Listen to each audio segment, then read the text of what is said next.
கர்த்தரை நாமத்துக்கு மகிமை உண்டாவதாக. இப்போது நாம் ஒரு கர்த்தரை நோக்கி பார்ப்போம். நன்றி தகப்பனே, நாளைக்கும் ராஜா எங்கள் கூட செலுத்துகிறதுக்காக உங்கள் நன்றி தகப்பனே. நாங்கள் கேட்டுக்கொள்கிற ஒவ்வொரு வார்த்தைகள் கர்த்தாவே, நீ சிலுவையில் கர்த்தாவே எங்களுக்காக சொல்லி சென்ற வார்த்தைகள் தகப்பனே, உங்களுடைய கர்த்தாவே எங்கள் வாழ்க்கையில் கர்த்தாவே நாங்கள் கர்த்தாவை நடைமுறைப்படுத்தி உதவி செய்கிறார் ராஜா. நாம மாற்றம் மேம்படுத்தாதே கர்த்தாவே, எங்கள் மறைத்து கர்த்தாவை பேசுவதற்காக நன்றி ராஜா. தகுதியில்லாத எங்கள் கர்த்தாவை இடத்தில் இருக்கிறதுக்காக நன்றி தகப்பனே. சிலுவை நிழலிலே காண்பே நிலை பாருதல், வானத்திலும் பூவிலும் இயேசு நாமம் அடைக்கலமே. வானத்திலும் பூவிலும் இயேசு நாமம் அடைக்கலமே.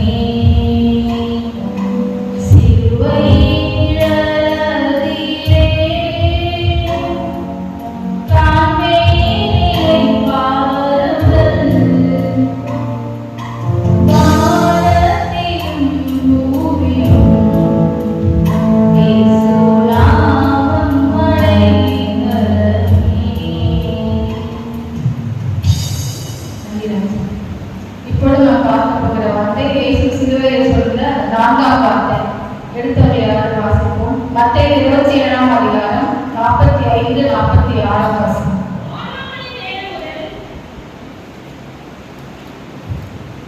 மத்தேயு 27ஆம் அதிகாரம் 45-46 வசனம்.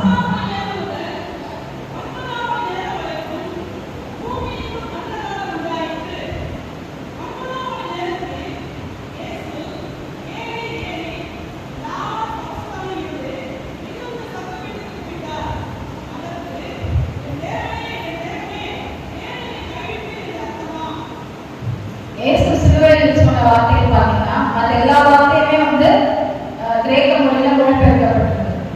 ஆனா இந்த 4வது வார்த்தை மட்டும் இயேசு சொன்ன அந்த அராமிக் என்கிற ஒரு மொழியில அதே மொழியில வேதத்துல எழுதப்பட்டிருக்கு. நம்ம பார்க்கணும். அது என்ன வார்த்தை பார்த்தீங்கன்னா ஏலி ஏலி லாமா சபக்தானி என்று தவிர்ப்போடு என்று இயேசு மிகுந்த சத்தமிட்டு சொன்னார் பார்க்கணும். அதுக்கு முன்னர் வசனத்தை பார்த்தீங்கன்னா 6 மணி நேரம் முதல் 9 மணி நேரம் வரைக்கும் அந்த 3 மணி நேரம் ஒரு அந்தகாரம் உண்டாயிடுச்சுன்னு பார்க்கணும். அந்தகாரம் பார்த்தீங்கன்னா ஒரு சாதாரண இருள் கிடையாது. உலகத்தின் மொத்த பாவத்தையும் நம்ம இயேசுவானவர் நமக்காக சுமந்ததுனாலே உண்டான ஒரு இருள். அது உலகத்தின் ஒளியாக இயேசுவை இருள் மூடினதுனாலே உண்டான அந்தகாரம்.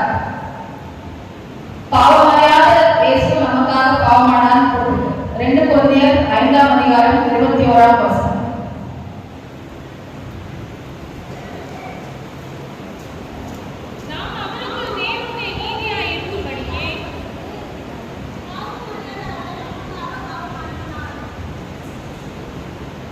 இது பிதாவானவர் இயேசுக்கு சிலுவையை அனுமதித்தார். இயேசுவும் அதை மனப்பூர்வமா ஏற்றுக்கொண்டு நம்முடைய பாவங்களுக்காக அவர் இவ்வளவு பாடுகள் நமக்காக பாடுபட்டார் பார்க்கிறோம். இது இது என் தேவனே ஏன் என்னை கைவிட்டீங்கன்னா இது ஒரு பிரிவு நம்ம சொல்ல முடியாது.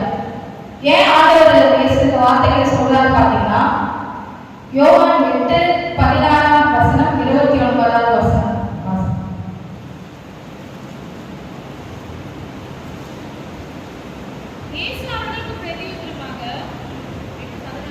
யோவான் 8:16-29.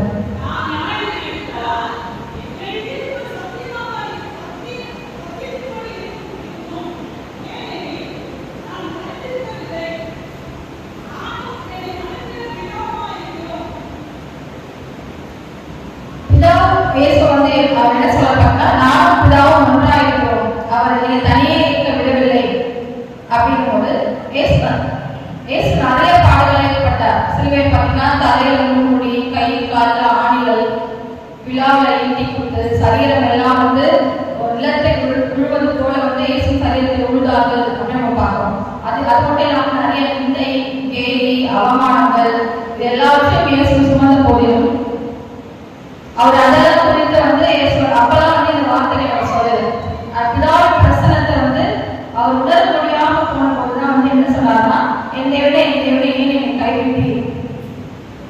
அதே போல இயேசு சொல்லியிருக்காரு, நமக்கு சொந்தமானவர்களோ அவரை ஏற்றுக்கொள்ளவில்லை. சொந்தமானதே வந்தார், ஆனா அவர் வந்ததே நமக்காக தான். ஆனா நம்மளே அவரை ஏற்றுக்கொள்ளாம அவர் சிலுவையில் அறைவதற்கு காரணமாக இருந்த போதிலும் ஒரு சீஷர்கள் என்ன பண்ணாங்கன்னா எல்லாரும் விட்டு போயிட்டாங்க. ஒரு சீஷன் வச்சுதான், இன்னொரு சீஷன் காட்டி கொடுத்தாரு. மற்ற சீஷர்கள் என்ன பண்ணாங்க, ஓடி போயிட்டாங்க. ஆனாலும் இந்த சூழ்நிலையில இருந்த போதிலும் இயேசு அதை குறித்து அப்போலாம் உணர கவலை தெரியல. ஆனா பிதாவின் பிரசனத்தை உணராத போதுதான் என்ன சொல்றாருன்னா, என் தேவனே ஏன் என்னை கைவிட்டீர் அப்படின்னு சொல்றாரு பாப்போம். அதே போல ஒரு பிரிவா உறவா அப்படின்னு பாத்தீங்கன்னா, இப்ப ஒரு எக்ஸாம்பிள் சொல்றேன். ஒரு டாக்டர் கிட்ட ஒரு பிரெக்னண்டான ஒரு டெலிவரிக்காக போறாங்க. அப்போ அந்த டாக்டர் கிட்ட அந்த அம்மா சொல்றாங்க, இந்த மாதிரி குழந்தை வயிற்றுல இருந்து எடுக்காதீங்க, உள்ளே இருக்கட்டும், தொப்புள் கொடியெல்லாம் அறுக்காதீங்க அப்படின்னு சொன்னா அந்த டாக்டர் என்ன சொல்லுவாங்கன்னு நினைக்கிறீங்க? சிரிப்பாங்க. ஏன்னா குழந்தை வெளியில எடுக்கப்பட்டாதான் தாயும் பிள்ளையும் ஹெல்த்தியா இருக்க முடியும். ஒரு புதிய உறவு, ஒரு புதிய தலைமுறை உண்டாகும்.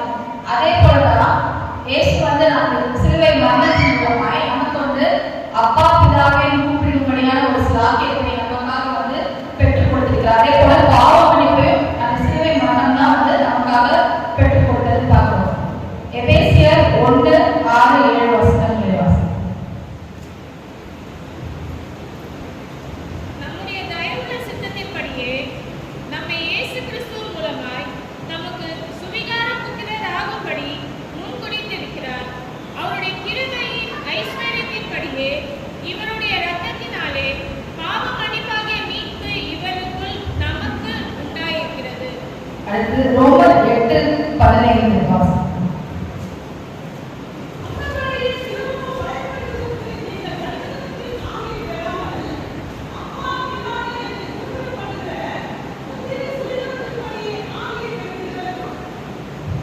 இந்த சிலுவை பார்த்தீங்கன்னா நமக்கு பெற்றுக் கொடுத்ததுன்னா அந்த பாவ மன்னிப்பும் அப்பா பிதாவை கூப்பிடுற சாக்கியம். இப்போ மற்ற மதத்துல யாருமே அவங்க கடவுளை அப்பான்னு யாருமே கூப்பிட்டுருக்க மாட்டாங்க, பார்த்துருப்பீங்க. ஆனா நம்ம மட்டும் தான் உரிமையோடு ஏசப்பா ஏசப்பா எல்லாரும் ஜெபிக்கும் போதும் சரி, சின்ன வயசுல நாமே ஏசப்பா ஏசப்பான்னு சொல்லி தான் ஜெபிப்போம். அந்த ஒரு சாக்கியத்தை ஏசப்பாடு நம்மளுக்கு ஒரு சிலுவை மரணத்தினால நமக்கு கொடுத்திருக்கிறார். அப்போ அதை நம்ம உதாசனப்படுத்தக்கூடாது. பாவமன்னிப்பு நம்மளுக்காக வாங்கி கொடுக்கும் போது நம்ம திருப்பி மேலும் மேலும் பாவம் செய்தால் அது நம்ம இயேசுவை திருப்பி மறுபடியும் அவர் சிலுவையில் அறையறதுக்கு ஈடாக இருக்கிறது. அதனால பாவம் பிரிவினை உண்டாக்கும் அப்படின்னு பார்க்கிறோம். பாவத்தை இயேசு சுமந்ததுனால தான் அந்த 3 மணி நேரம் அவருடைய பிரசனத்தை அவரால் உணர முடியாம போனது. அதே போல நம்முடைய பாவங்களையும் ஏற்படுத்த சொல்லி நம்ம மன்னிப்பு கேட்கும் போது எவ்வளவு பெரிய பாவம் செய்தவர்களா இருந்தாலும் சரி, தேவன் மன்னிக்க வல்லமையுள்ளவரா இருக்கிறார். அதே போல இயேசு அனுபவித்த பாடுதல் உபத்திரவங்கள்ல பாத்தீங்கன்னா நம்ம லைஃப்ல அனுபவிக்கிறதுலாம் ஒண்ணுமே இல்லை. அப்புறம் அவர் அனுபவிச்சதுல ஒரு 0.01% கூட நம்ம அனுபவிக்கல. ஆனா அதுக்கே நம்ம தான் என்ன பண்றோம்னா சில நேரத்துல சோர்வு போயிட்டோம், தேவனை கேள்வி கேட்கிறோம், ஏன் எனக்கு இதை அனுபவிச்சீங்க அப்படின்னு கேட்கிறோம், என்னை கைவிட்டீங்களே அப்படின்னு நம்ம நிறைய பேசுவோம். அது நம்ம அந்த பாடலை நிமித்தமாக நம்ம பேசுற வார்த்தைகள். ஆனாலும் நம்ம ஒன்னே ஒரு மட்டும் புரிஞ்சுக்கணும், உங்க லைஃப்ல பாடல்கள் உபத்திரமா வரும்போது எவ்வளவு அதிகமா உங்களுக்கு அந்த பாடல்கள் உபத்திரம் வருதோ அவ்வளவு பெரிய திட்டத்தை ஆண்டவர் உங்க மேல வைத்திருக்கிறார் அப்படின்னு உணர்ந்துட்டீங்கன்னா நீங்க அந்த பாடல்கள் உபத்திரங்களை ஈஸியா என்ன பண்ணுவீங்கன்னா நம்ம கடந்து செல்ல முடியும். இப்ப அதை ஏசு பாடவர் அறிந்திருந்தார். ஏன்னா சிலுவையின் ஒரு புறத்தை மட்டும் பார்த்து சிலுவையின் மறுபுறத்துல இருக்கிற அந்த ஒரு மிகுந்த சந்தோஷத்தையும் அவர் உயிர்த்தெழுந்து பிதாவின் வலது பாசம் வீச்சிருக்கும் போதே வேஸ்பானவர் என்ன பண்ணிருந்தாரா அறிந்திருந்தார். அதனால அந்த சிலுவையை நம்ம சிலுவையே நினைக்க போவதில்லை அப்படின்றது ஏசு அறிந்ததுனாலே அவர் அந்த சிலுவையை சந்தோஷமா ஏற்றுக்கொண்டார் பார்க்கிறோம். எபிரேயர் 12:2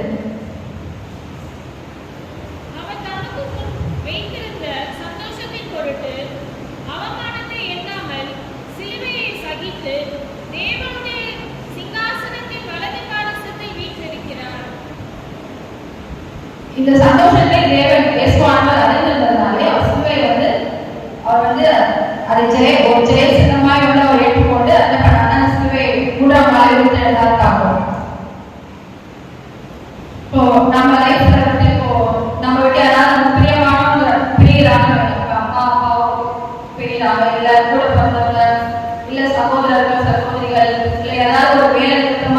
கூட போறாங்க. நம்ம வெற்றியில் ஆகும் போது நமக்கு சந்தோஷமா இருக்குமா? இல்ல கஷ்டமா தான் இருக்கு. அப்போ அதே போல வந்து இயேசு வந்து அந்த தமிழ்க்குள்ள வார்த்தை ஏன் சொன்னாங்கன்னா, அவர் அந்த ஒரு பிரிவை இயேசு பிதாவோட இந்த அந்த ஒரு கனெக்ஷனை வந்து பாவத்தின் மூலமா உணராத போது இந்த வார்த்தையை சொல்றாரு. இப்போ தாவீது ராஜா பார்த்தீங்கன்னா அவர் சொந்த குமாரன் அப்சலோமே வந்து என்ன பண்றாருன்னா கொல்லும்படி தேடுறாரு. அப்போ வந்து சொந்த பையனே கொள்றான்னு போது அது எவ்வளவு பெரிய வேதனை இல்லையா? அவ்வளோ கஷ்டப்பட்டு வளர்த்துருப்பான். ஆனா வந்து நம்மளை கொல்ல வரானும் போது அது வந்து அது மத்தியில வந்து அவர் ஆண்டவர் என்ன பண்ணாருன்னா ஆண்டவரோட விட்டு சேர்ந்தார். பெரிய ராஜாவா இருந்தார் பார்க்கிறோம். அதே போல 2 சாமுவேல் 16ஆம் அதிகாரம் 11 12ஆம் வசனம்.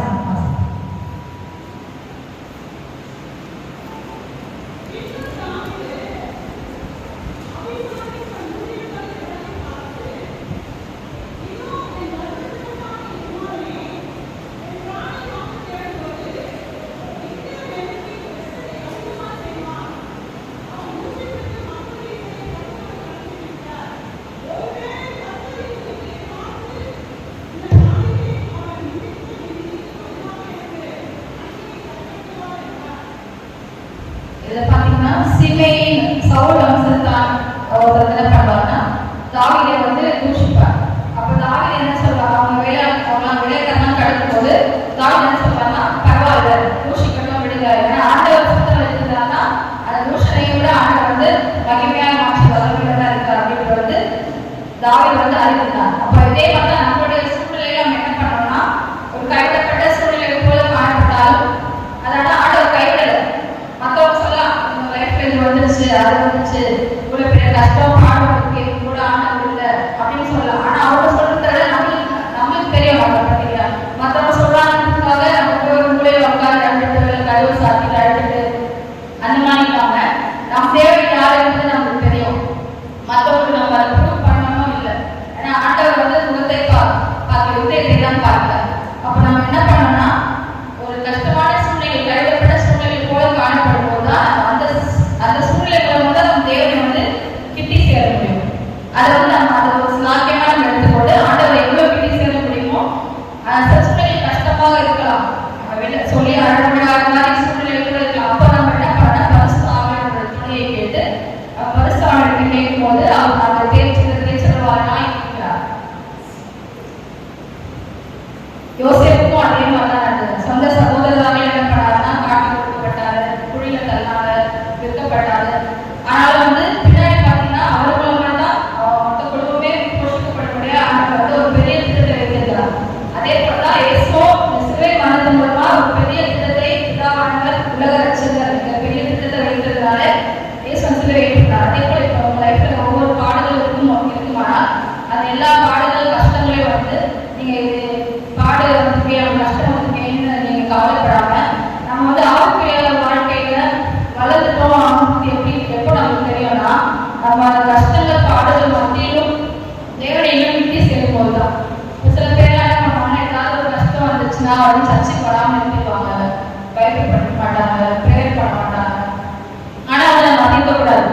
எவ்வளவு பாடல் அதிகமாகுதோ அவ்வளோ அதிகமான மாணவர்கள் விட்டு சேரும். அப்போ ஆண்டவர் அதை பார்ப்பார், இயேசுவை பார்ப்பார். பார்க்கும்போது என் பிள்ளை வந்து எவ்வளவு இது பண்ணாலும் எனக்காக வைராக்கியமா இருக்கா அப்படின்னு தெரிஞ்சுட்டு நீங்க எங்க இருக்கீங்களோ எங்க கஷ்டப்பட்டீங்களோ அதே இடத்துல ஆண்டவர் வந்து உங்களை உயர்த்த வல்லவரா இருக்கிறார். கடைசியா ஒரே ஒரு இன்சிடென்ட் மட்டும் சொல்றேன். இது நடந்தது. ஒரு சிறு பையன் 10 வயசு பையன், அவன் பேர் வந்து ஹண்ட் வார்வர். அவன் அப்பா அம்மா 2 சிஸ்டர்ஸோட அந்த பையன் இருக்கும்போது அவன் வந்து ஒரு கேன்சர் சர்வைவர், ரெட்டினோபிளாஸ்டோமா ஐ கேன்சர். அந்த கேன்சரோட அந்த பையன் போய் 1 வயசுலயே அந்த பையனுக்கு கேன்சர் வந்து டிடெக்ட் கண்டுபிடிச்சிட்டாங்க.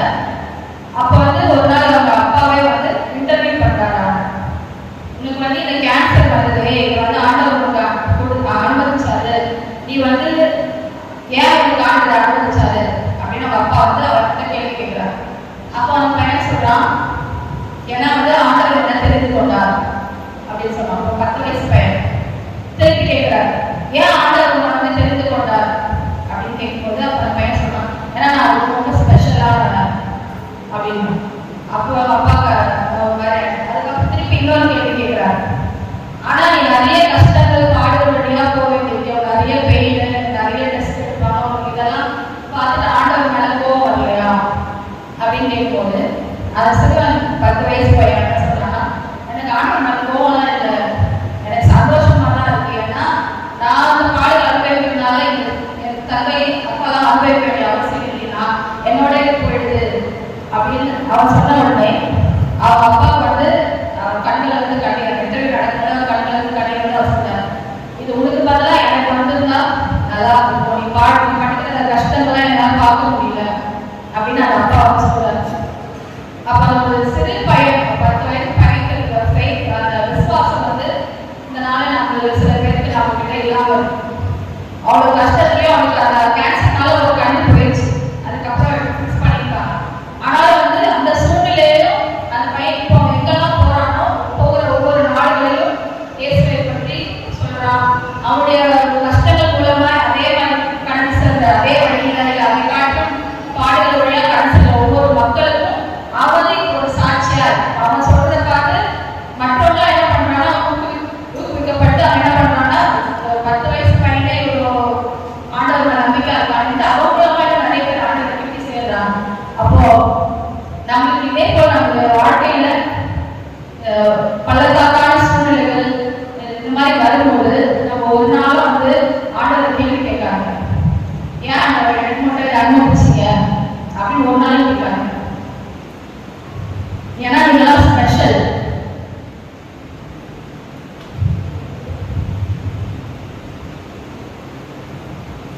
கைவிடப்பட்ட சூழ்நிலை போல தெரியலாம். நம்ம சில ஆண்டவரை கேட்டுட்டே இருக்கலாம், இன்னும் கேட்டுட்டே இருக்க ஆண்டவர் இந்த பிளஸிங் எனக்கு ஆசீர்வாதம் தரலையே, எல்லாரும் பாக்குறாங்களே, எல்லாருக்குமே இந்த மாதிரி எனக்கு கஷ்டம் இருக்குன்னு தெரியுது அப்படின்னு நிறைய பேர் நீங்க எல்லாம் கேட்கலாம். ஆனா வந்து ஆண்டவர் ஒரு கோட் என்னன்னா, God gives his hardest battle to strongest soldiers. அப்படின்னா ஆண்டவர் வந்து இவன் வந்து எனக்காக என்ன செய்வான், என் மகன் எனக்காக எப்படி என்ன பாடு வந்தாலும் எனக்காக நிற்பான், என்னை விட்டு ஒரு நாள் போக மாட்டான்னு நம்பிதான் ஆண்டவர் வந்து சிலதெல்லாம் நமக்கு அனுமதிக்கிறார். அதை வந்து அவருடைய நாம மகிமைக்காக நம்ம மாற்றும் போது அது கொஞ்சம் கைவிடப்பட்ட சூழ்நிலையா நீ ஒரு நாள் நினைக்காதீங்க. ஊர்ல இருக்கவங்க உலகத்துல என்ன வேணா பேசலாம், ஆண்டவருக்கு நம்ம எப்படி இருக்கோம்னு ஆண்டவருக்கு தெரியும். அதனால வந்து நீங்க ஆண்டவர் மட்டுமே கைவிடப்பட்ட சூழ்நிலையா இருந்தாலும் ஏசு எப்படி அந்த சிலுவையை அதோட ஆண்டவர் வந்து கைவிடப்பட்டோமேக்காக ஒரு தவிர்ப்போட சொல்ல, அவர் அதன் மூலமா பிதாவை கிட்டி செல்வதற்காக சொன்ன வார்த்தை தான். அதனால வந்து கைவிடப்பட்டது போல நம்ம யோசிக்காம ஆண்டவர் எப்படி எவ்வளவு கிட்டி செல்ல முடியும் என்பதை வந்து நம்ம இந்த 4வது வார்த்தை மூலமா நம்ம தெரிஞ்சுக்கணும். உலகோர் பகை தீட்டாலும் என்னை உற்றார்கள் தீட்டாலும், உலகோர் பகை தீட்டாலும் என்னை உற்றார்கள் தீட்டாலும், நிந்தைகள் சுமந்திட எனக்கென்றும் கிருபை தாரும், நிந்தைகள் சுமந்திட எனக்கென்றும் கிருபை தாரும், சிலுவை நிழலிலே காண்பேன் இதை பாருங்கள், வானத்திலும் பூமியும் இயேசு நாமம் அடைக்கலமே, வானத்திலும் பூமியும் இயேசு நாமம் அடைக்கலமே. இயேசுவை யாரையுமே கைவிடல, இயேசுவை ரொம்ப ரொம்ப நேசிக்கிறார். ஆமென்.